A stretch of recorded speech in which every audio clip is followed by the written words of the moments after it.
셀프 케어 할만한데요? 실버 주얼리인데요. 꼼꼼하게 헹궈야겠어요. 안녕하세요. 패션 잡화 디자이너 박파르입니다. 오늘 준비한 내용은 여름철 패션 액세서리 관리 방법이고요. 클리닝부터 보관 방법까지 직접 좀 보여드리고, 특히 비 오는 날 손상된 가죽 제품 복구하는 방법까지 알려드릴 테니까 영상 끝까지 봐주세요. 마이크도 샀어요. 여름철 데일리 아이템 바로 실버 주얼리인데요. 이 실버는 관리를 해주지 않으면 산화라고 하죠. 까매져요. 또 특히 습기에 약해서 여름철에는 높은 습도와 땀 때문에 더 변색이 되기 쉬운데요. 관리법 첫 번째 노하우, 맨날 낀다. 그 이유가 이 실버 주얼리는 공기 중에도 산화가 되는데 착용을 하지 않고 뒀을 때 가장 빨리 까매지더라고요. 그래서 저는 지퍼백이나 보관함에 잘 보관을 해두고요. 그리고 평상시 착용할 때는 그냥 막 써요. 뭐 잘 때나 샤워할 때도 편하게 끼고, 왜냐하면 이 실버 주얼리를 좋아하는 대부분의 사람들이 그렇겠지만 쨍하고 광택감 있는 그 귀금속이랑은 또 다른 그 러프한 멋이 있기 때문에, 예를 들면 크로마츠처럼 대신에 좀 까매졌다 할 때 저는 정기적으로 세척을 하는데요. 실버 골드 주얼리 세척 이렇게 준비해주세요. 먼저 변색된 주얼리를 세척 용액에 담궈주세요.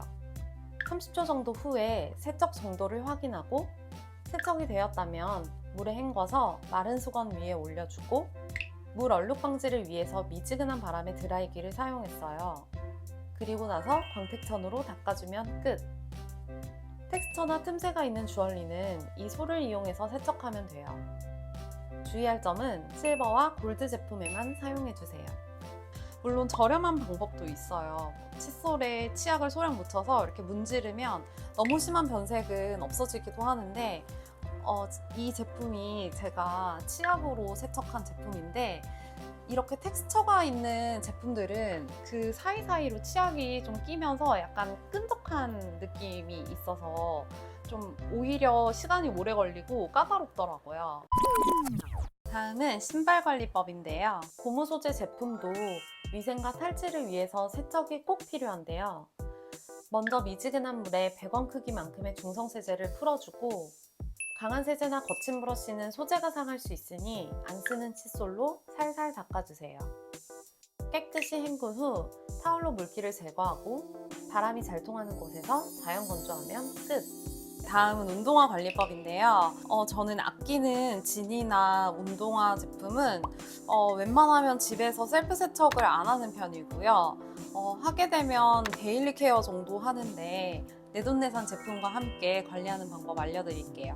휴대도 간단하고 가성비 좋은 클리닝템 추천! 간편하게 티슈 한 장으로 세척해보세요.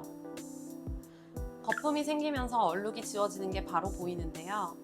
끈적임이 조금 있어서 거품을 닦아낸다 생각하고 물티슈로 마무리해주세요. 내돈내산 1분 컷 신발 클리너 추천드려요.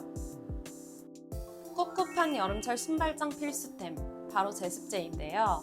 물을 흡수한 실리카겔은 전자레인지에 돌려 재사용할 수 있는 거 아시죠? 서랍장 칸칸이 넣어두고 3년 후에 버려요 우리. 여름철 쿰쿰한 땀 냄새 예민한 분들께 추천! 신발 전용이 아니라 더 유용한데 오래가기까지 한다고 해요. 개봉하자마자 퍼지는 이 강력한 시원한 풀량에 합성 성분이 없대요. 작고 소중한 고체형이라 아무데나 넣어두기도 좋아요. 다음은 가죽 제품인데요. 가죽 제품은 어떻게 케어하느냐에 따라서 에이징도 멋스럽게 되고 또 제품 수명이 길어지는데요. 그래서 저는 가죽에 직접 닿는 제품은 좀 꼼꼼히 살펴보고 사용하는 편인데요. 추천하는 제품은 콜로닐 제품인데요. 레더솝이라고 써 있어요. 가죽 세정제인데 이게 거품으로 나오는 제품을 충분히 흔들어 주세요. 부드러운 스펀지나 브러쉬에 푹 뿌려주면 순식간에 스르르 녹는 제형이라 전면에 묻힌다는 느낌으로 살살살 문질러주세요. 부드러운 천으로 저보다는 더 부드럽게 닦아주세요. 10분 자연 건조하면 가죽 세척 끝! 좀 깨끗하게 세정되는 느낌을 받았고, 구두약 광 처리하는 거랑은 좀 다른 개념이어서 추천드리는 제품이에요. 여름철 관리법 하니까 생각나는 유의사항 딱 하나는 가죽 제품은 절대로 비 오는 날 착용하시면 안 돼요. 가죽은 우선 수분에 너무 취약하고요. 빠른 수습이 되지 않으면 이염이 된다거나 변형이 온다거나 그리고 얼룩이 질 수밖에 없고요. 결과적으로는 제품 수명이 줄게 되는 거라서 그런데도 어쩔 수 없이 비를 맞았다 하게 됐을 때 관리법을 알려드릴게요. 눈 오는 날 신고 방치해둔 부츠가 마침 있었어요. 마른 천으로 가볍게 눌러서 물기를 제거해주세요.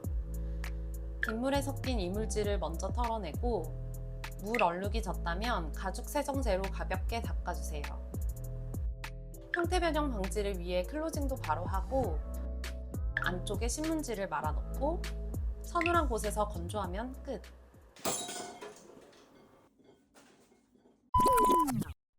가죽용 방수 스프레이로 예방하세요. 이 스프레이는 코팅 개념이기 때문에 도포 전 이물질 제거 필수이고요. 새 제품일 때 사용해주세요. 환기되는 곳에서 충분히 흔들고 20cm 이상 떨어져서 전면을 적셔준다는 느낌으로 골고루 뿌려주세요. 창에 용액이 닿지 않도록 주의해주세요. 사용 후엔 부드러운 천으로 잘 닦아주세요. 형태 유지를 위해 신문지를 넣었어요. 밝은 가죽엔 글자가 찍혀 나올 수 있으니 무지파지를 사용하는 게 좋아요. 스트랩을 잘 정리해서 더스트백에 넣고 박스에 넣고 실리카겔은 직접 닿지 않게 넣어둘게요. 그리고 서늘한 곳에 눕혀서 보관. 요새 예뻐 보이는 소재 중에 하나가 스웨이드잖아요. 스프리트나. 저는 특히 또 그 소재를 좋아해서 스프리트 소재로 된 신발이 많은데 이 소재의 단점은 오염에 취약하다는 거? 다양한 방법을 써봤지만 이 스프리트는 결국 그냥 도구 하나 있는 게 가장 쉽고 편하고 빠르더라고요. 도구도 비싼 거 필요 없고요. 저도 쿠팡에서 샀는데 스웨이드 전용 만능 도구 세트. 이 도구 하나만 파는 곳이 있다면 하나만 사도 괜찮겠어요. 바지에서 이염된 뒤꿈치 얼룩을 지워볼게요. 가죽 헤어의 기본이에요. 이물질을 먼저 털어주고 거친 느낌의 고무지우개로 조금 세게 문지르면 마찰로 표면이 살짝 벗겨져요. 거친 쪽 브러쉬로 본격적으로 벗겨내세요. 중간중간 뒷면 고무 브러쉬로 결 정리하면서 표면을 확인하고 틈새 브러쉬로 구석구석 문질러주세요. 넓은 면적의 오염 제거할 땐 이 도구도 편해요. 셀프 케어 할만한데요? 네, 마지막으로 모자 관리법인데요. 모자 제품도 세척을 자주 하는 아이템은 아니지만 땀 얼룩이나 화장품 자국이 가장 직접적으로 묻는 제품이기 때문에 변형이 없는 정도만 주의해서 슬슬슬 손빨래를 오늘을 위해 모아둔 화장품 얼룩. 미지근한 물에 샴푸를 2번 퍼핑하고 물 빠짐 방지를 위해서 살랑살랑 그리고 빠르게 흔들어주세요. 땀밴드 얼룩이 지워지지 않는다면 폼 클렌징을 이용해보세요. 캡 변형을 막기 위해서 캡을 잘 잡고 세척하는 게 포인트. 다 헹군 모자는 수건으로 가볍게 누르듯 물기를 제거하고 다 쓴 수건은 형태 유지를 위해서 모자 안에 넣어주세요. 통풍이 잘 되는 곳에서 자연 건조하거나 60분 이내로 선반 건조하면 돼요. 꼼꼼하게 헹궈야겠어요. 네, 지금까지 여름철 패션 액세서리 관리법 알아봤는데요. 맵시는 자고로 깔끔하면서 나온다고 생각해요. 그래서 이 영상 보신 분들 올여름 뽀송뽀송하고 또 쾌적한 여름 보내시길 바라고요. 영상이 도움이 되셨다면 좋아요, 구독 부탁드리고 또 댓글도 많이 남겨주시면 감사하겠습니다.